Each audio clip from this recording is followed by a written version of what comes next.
మీ business ఏదైనా మీ ఊర్లో promotion చేయాలంటే అది సుమన్ టీవీతోనే సాధ్యం. ఇప్పుడే సంప్రదించండి. ఈ సృష్టిలో ఈ లోకంలో అన్నిటికంటే ముఖ్యమైనది ప్రాణం. మనం చావుని మనమే కోరి తీసుకొని వచ్చి మనం నమ్ముకున్న కుటుంబాన్ని, మన భార్య పిల్లల్ని, మన అక్కాచెల అన్నదమ్ములను కూడా రోడ్డు పాలు చేసిన వాళ్ళు అవుతాం.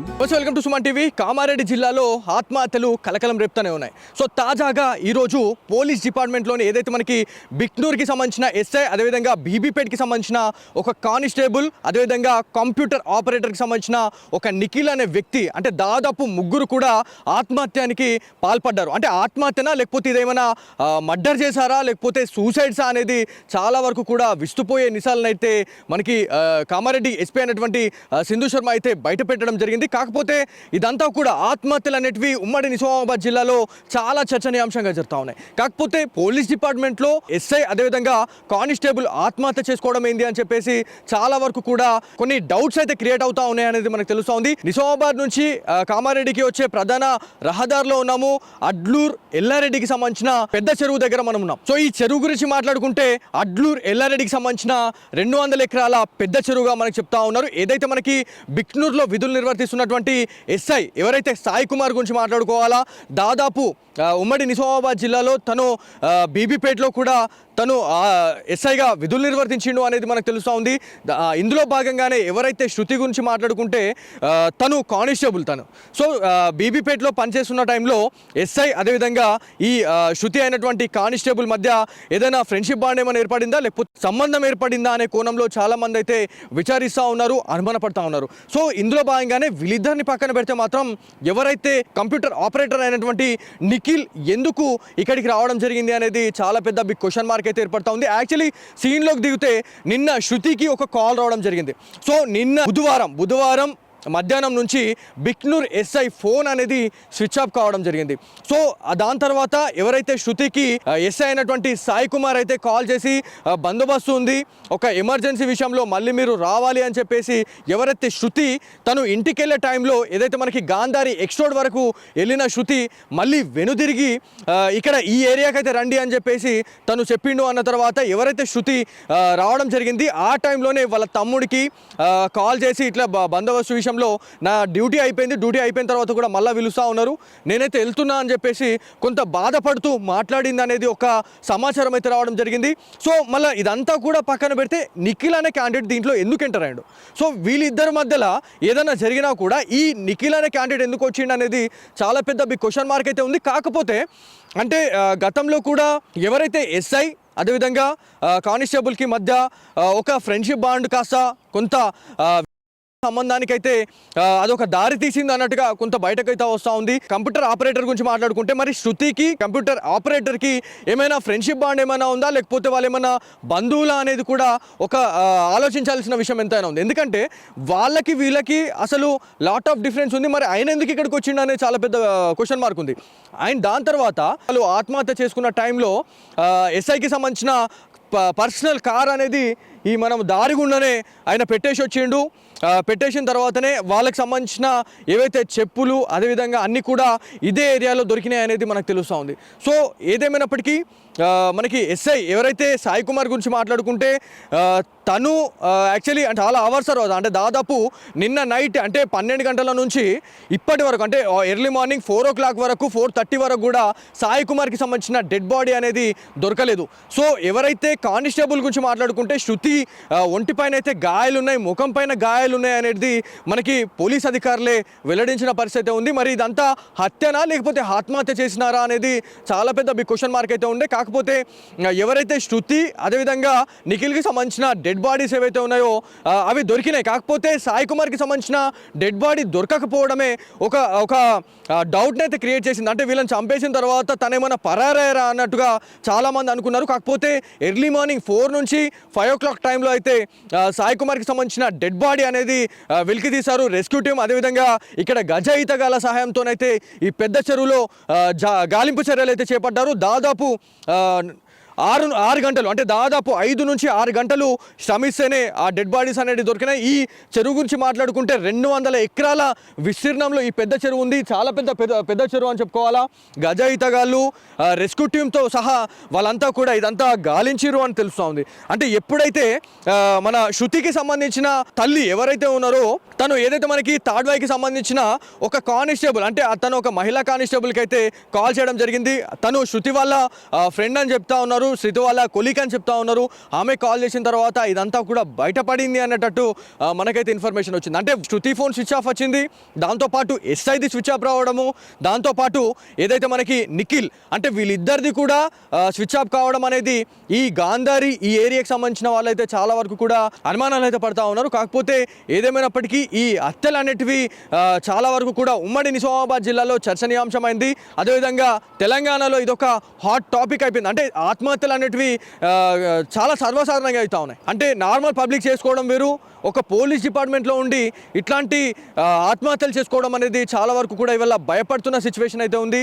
సో ఏదేమైనప్పటికీ ఇదంతా తెలుసుకున్న తర్వాత కామారెడ్డికి సంబంధించిన ఎస్పీ అయినటువంటి సింధు శర్మ గారు రంగంలో దిగి అసలు ఏమైంది అనే దానిపైన అయితే పూర్తిగా విచారణ అయితే చేపట్టడం జరిగింది. రెస్క్యూ టీం అదేవిధంగా బాడీస్ మొత్తం కూడా వెలికి తీసే వరకు సింధు శర్మ గారు ఇక్కడే ఉండి మొత్తం పర్యవేక్షించారు అనేది తెలుస్తూ ఉంది. కాకపోతే ఇవన్నిటికీ ఒక మెయిన్ ఒక కారణం ఏదైనా ఉంది అంటే మాత్రం అది ఖచ్చితంగా సంబంధంగానే మనకి తెలుస్తూ ఉంది. ఎందుకు సంబంధంలానే ఉంది అని అంటే ఎవరైతే శృతి గురించి మాట్లాడుకుంటే తనకి 2 సంవత్సరాల కిందనే విడాకులైనాయి అనేది తెలుస్తూ ఉంది. విడాకులైన టైంలోనే ఎవరైతే ఎస్ఐ బీబీపేటలో ఎస్ఐగా పనిచేసిన సాయి కుమార్ ఇప్పుడు ప్రస్తుతం బిక్నూరులో చేస్తూ ఉన్నాడు. అంటే బిక్నూరులో దాదాపు 2 సంవత్సరాలుగా చేస్తూ ఉన్నాడు. కాకపోతే బీబీపేటలో ఎవరైతే మనకి ప్రస్తుతం విధులు నిర్వర్తిస్తున్నటువంటి శృతిని అయితే చాలా వరకు కూడా వాళ్ళు ఫ్రెండ్షిప్గా వాళ్ళు మెదిలినారు. అది దాని తర్వాత వాళ్ళు కొంత క్లోజ్ అయ్యారు అనేది మనకు తెలుస్తూ ఉంది. ఆ టైంలోనే విడాకులు అయితే అయినాయి. విడాకులు అయిన తర్వాత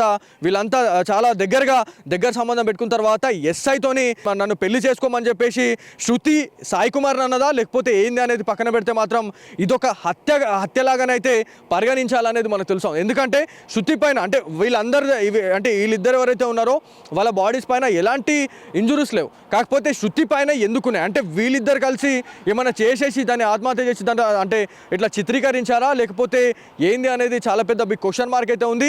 ఇక్కడ గజ ఈతగాళ్ళు కూడా ఉన్నారు. ఎవరైతే మనకి ఇక్కడ స్థానిక గజ ఈతగాళ్ళని వాళ్ళ సహాయం తీసుకొని అయితే ఏదైతే రెస్క్యూ టీం అయితే రావడం జరిగింది.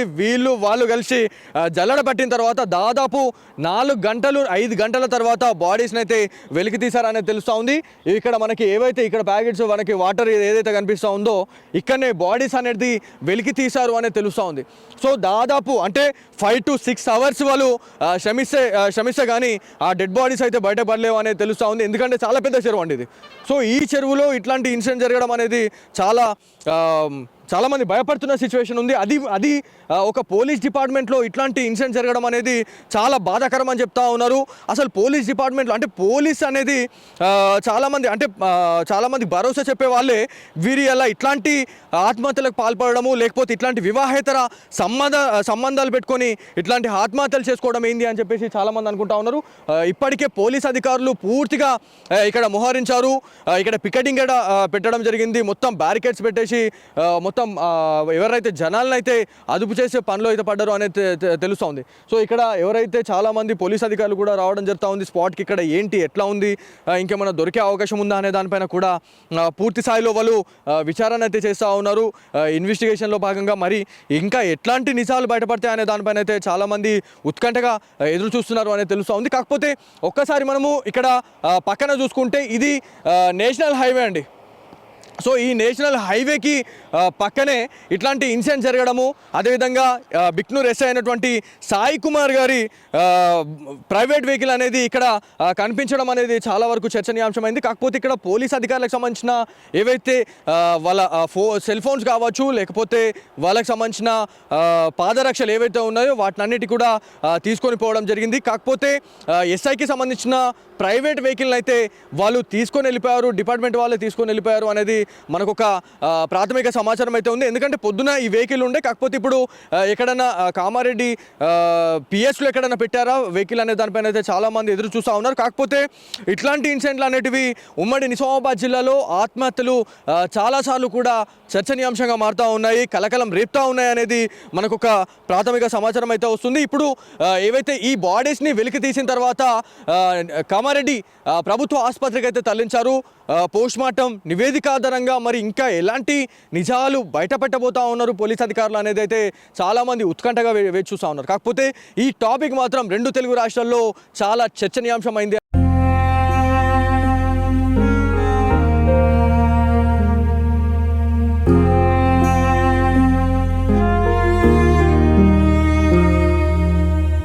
బిక్నూర్కి సంబంధించిన ఎస్ఐ సాయి కుమార్ మృతదేహం, అదేవిధంగా శృతికి సంబంధించి ఆ కానిస్టేబుల్ శృతికి సంబంధించిన మృతదేహాన్ని, అదేవిధంగా నిఖిల్ కంప్యూటర్ ఆపరేటర్కి సంబంధించిన నిఖిల్ మృతదేహాన్ని కూడా గజయితాలు అయితే వాళ్ళు తీయడం జరిగింది. సో మీరు చెప్పండి, ఎంత టైం పట్టింది ఈ డెడ్ బాడీస్ని తీయడానికి? మీకు ఎంత టైం పట్టిందండి? హాఫ్ అన్ అవర్ పట్టింది sir. Okay, half an hour పట్టింది.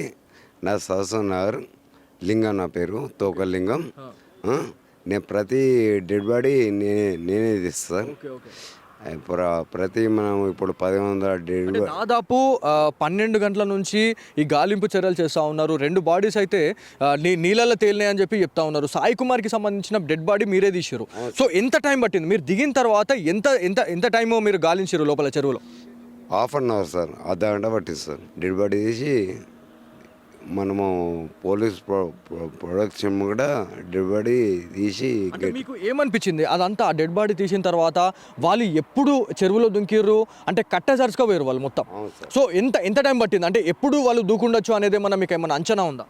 సార్ నాకు రాత్రి 11 గంటలకు నాకు ఫోన్ చేస్తారు. అయితే మనకు రాత్రి 11 గంటల కంటే అవైలబుల్ కాదు కాబట్టి నేను ఇప్పుడు పొద్దున్న నాకు మార్నింగ్ నాకు మళ్ళీ కాల్ చేసారు fishery department and police department. నేను దిగిన తర్వాత ఒక హాఫ్ అన్ అవర్ పట్టింది సార్. దానికి గజయితాల సాయము, అదేవిధంగా మనకి రెస్క్యూ టీమ్ వచ్చిన తర్వాతనే ఈ మృతదేహాలు అయితే తీసినారు అనేది తెలుస్తుంది. కాకపోతే ఇక్కడ ఇన్సిడెంట్ జరిగిన తర్వాత చుట్టుపక్కల ఉన్నటువంటి గ్రామస్తులు కూడా చాలా పెద్ద మొత్తంలో వచ్చి చూసే పరిస్థితి అయితే ఉంది. చాలామంది ఇక్కడికి వచ్చారు. మీకు ఏమని తెలిసిందండి ఈ ఆత్మహత్యలు జరిగినాయని చెప్పేసి మీకు ఏమని తెలిసిందండి? మీకు మాకు ఏమని తెలిసింది, ఇక్కడ చిల్లర ఎస్ఐ కానిస్టేబుల్ పడ్డారంటే ఇన్ఫర్మేషన్ మాకు తెలిస్తే చూస్తానికి వచ్చినాం. ఓకే, అంతే సార్. అంటే ఈ ఎస్ఐని ఎప్పుడన్నా చూడడం జరిగిందా? సాయి కుమార్ అనే ఎస్ఐని మీరు ఎప్పుడన్నా చూడలేం సార్ ఇక్కడ. ఓకే, మీరు ఎక్కడి నుంచి వచ్చారండి? మీరు ఇప్పుడు వివిధ గ్రామాల నుంచి వచ్చిన వాళ్ళు ఉన్నారు. ఈ ఆత్మహత్యలు చూసిన తర్వాత మీకు ఏమనిపిస్తాం? చాలా మంది భయపడతా ఉన్నారు. సో వాళ్ళ గురించి మీరు ఏం చెప్పాలనుకుంటున్నారు? మాకు ఇక్కడ చనిపోయారని తెలియగానే ఇది ఫస్ట్ సారి ఇట్లా కానిస్టేబుల్ ఇక్కడ చనిపోయారంటే మేము ఇది మొదటిసారి. కాకపోతే ఎట్లా ఎందుకు చనిపోయారు అనేది మేము చూద్దామని ఇక్కడికి రావడం జరిగింది. అంటే నార్మల్గా ఆత్మహత్యలు చేసుకునే వాళ్ళని మనం చాలా మంది చూసినాం. కాకపోతే డిపార్ట్మెంట్లో ఒక ఉన్నత స్థానంలో ఉన్నటువంటి ఒక ఎస్ఐ కానిస్టేబుల్, ఒక కంప్యూటర్ ఆపరేటర్, అంటే ముగ్గురు కలిసి వాళ్ళు ఇక్కడ ఆత్మహత్య చేసుకున్నారు అంటే అది ఎంత పెద్ద రీజన్ అయి ఉండొచ్చు. అది అంటే దాని గురించి మీరు ఏం చెప్తారు? దాని గురించి నేనేదే ఇప్పుడు డిపార్ట్మెంట్ నుంచి వచ్చి ఇక్కడ ఎట్లా అది ఎందుకు జరిగింది అనేది ఇది మొదటిసారి అనేది నేను అది అంటాను. ఇప్పటివరకు ఎటువంటిది అయితే ఇక్కడ ఏం జరగలేదు. ఏదో నార్మల్గా చనిపోయిన వాళ్ళు ఏదో ఎందరో చూసినాం అట్లా. కానీ డిపార్ట్మెంట్ నుంచి వచ్చి చనిపోయారు అంటే అది దేనికోసం జరిగింది అనేది మాకు అది తెలియలేక మేము చూద్దాం అనేది ఇక్కడే వచ్చినాం ఇక్కడికి. అంకుల్ మీరు చెప్పండి, మీరు ఎక్కడి నుంచి వచ్చినారు? మీరు కుప్పిరియాల్. అంటే ఇప్పుడు ఈ ఆత్మహత్యలు చేసుకునే వాళ్ళకి మీరు ఏం చెప్పాలనుకున్నారు? అంటే ఏమైనా చిన్న బాధ వచ్చిందంటే, ఒక చిన్న ఇది వచ్చిందంటే చాలామంది ఉరి పెట్టుకుంటా ఉన్నారు, చెరువులలో వచ్చి దుంకుతూ ఉన్నారు, ఆత్మహత్యలు చేసుకుంటున్నారు. సో ఆత్మహత్యలే శరణ్యంగా చాలామంది భావిస్తూ ఉన్నారు. వాళ్ళకి మీరు ఏం చెప్పాలనుకుంటున్నారు? అంటే బతుకుంటే మనం ఎన్నో సాధించవచ్చు. సో వాళ్ళ గురించి మీరు ఏం చెప్తారు? దయచేసి మనస్తాపానికి గురి కావద్దు. నిజంగా చెప్తున్నా, పోయేటోడు ఒక్కడు చస్తే భార్య పిల్లలు రోడ్డున పడతారు. ఎగ్జాక్ట్లీ, నిజంగా చెప్తున్నా, భార్య పిల్లల కోసమైనా ఎన్ని బాధలైనా ఎదుర్కోవాలి. కాదంటే పై ఆఫీసర్కు చెప్పుకోవాలా బాధ, తన తల్లికి తండ్రికి భార్య పిల్లలకు ధైర్యం చెప్పుకోవాలా. డిపార్ట్మెంట్కే రక్షణ లేకపోయినాక లేనోనికి ఏం రక్షణ ఉంటుంది? అవునా కాదా? కాబట్టి ఎంత పై ఆఫీసర్ అయినా ఒత్తిడి అది కింద ఆఫీసర్కు. డిపార్ట్మెంట్లో పై ఆఫీసరు కింద ఆఫీసర్. నెక్స్ట్ ఈ ఆపరేటరు ఎఫ్ఐఆర్ అప్లోడ్ చేసినట. అవును, ఎస్ఐ రాసింది ఆయన అప్లోడ్ చేస్తే ఒకవేళ ఏదన్నా రీజన్ అయి ఉండి ఎవరన్నా ఒత్తిడి చేసిండ్రేమో అన్న ఆలోచన మాత్రం ఇక్కడ మీరు అనేది ఒక వే ఆఫ్ టాకింగ్ ఉంది, కాకపోతే బయట వినిపిస్తుంది మాత్రం వివాహేతర సంబంధం వల్లే ఇద్దరు ఏదైతే మనకి ఎస్ఐ కానిస్టేబుల్ అదేవిధంగా నిఖిల్ అనే క్యాండిడేట్ అంటే ముగ్గురు కూడా ఆత్మహత్య చేసుకొని చనిపోయారు అనేది తెలుస్తూ ఉంది. సో దీని గురించి మీరు ఏం చెప్తారు? ఇదేమన్నా తెలిసిందా? అటువంటి తప్పుడు ఆలోచన డిపార్ట్మెంట్లో కూడా చేయొద్దు. ఇప్పుడు ప్రతి ఒక్క అధికారము మనకు అంబేద్కర్ సాహెబ్ మంచి అవకాశాలు ఇచ్చిండు, దాన్ని సద్వినియోగం చేసుకోవాలా. ఒకటి లేడీ అయినా బాయ్స్ అయినా డిపార్ట్మెంట్లో అయినా బయట అయినా ఆడోళ్ళు మొగోళ్ళు తప్పుడు ఆలోచన చేయకుండా మంచి ప్రపంచాన్ని సృష్టించాలి, అదొకటి. సో ఇది మొత్తానికి ఇక్కడ ఎవరైతే చాలామంది ఇన్సిడెంట్ తెలుసుకున్న తర్వాత ఉమ్మడి నిజామాబాద్ జిల్లా ఒక్కసారిగా ఉలిక్కి పడ్డదని చెప్పుకోవాలి. ఎందుకంటే సామాన్య ప్రజలు ఆత్మహత్య చేసుకోవడం వేరు, ఒక డిపార్ట్మెంట్లో ఉండి ఒక ఉన్నత స్థానంలో ఉండి వాళ్ళు ఇలా ఆత్మహత్యకు పాల్పడ్డారు అంటే ఆత్మహత్యలే శరణంగా చాలామంది భావిస్తూ ఉన్నారు. ఒకవేళ ఆత్మహత్య చేసుకునే వాళ్ళు ఎవరైతే ఉన్నారో వాళ్ళు ఖచ్చితంగా ఒక్కసారి ఆలోచించండి. అంటే ఆత్మహత్య చేసుకున్న తర్వాత మీ పిల్లలు, భార్య పిల్లలు, అదేవిధంగా మీ కుటుంబం ఏమవుతుంది అని చెప్పేసి చాలామంది కూడా ఇదొక క్వశ్చన్ మార్క్ అయితే రేజ్ చేస్తూ ఉన్నారు. ఖచ్చితంగా ఆలోచించాలి.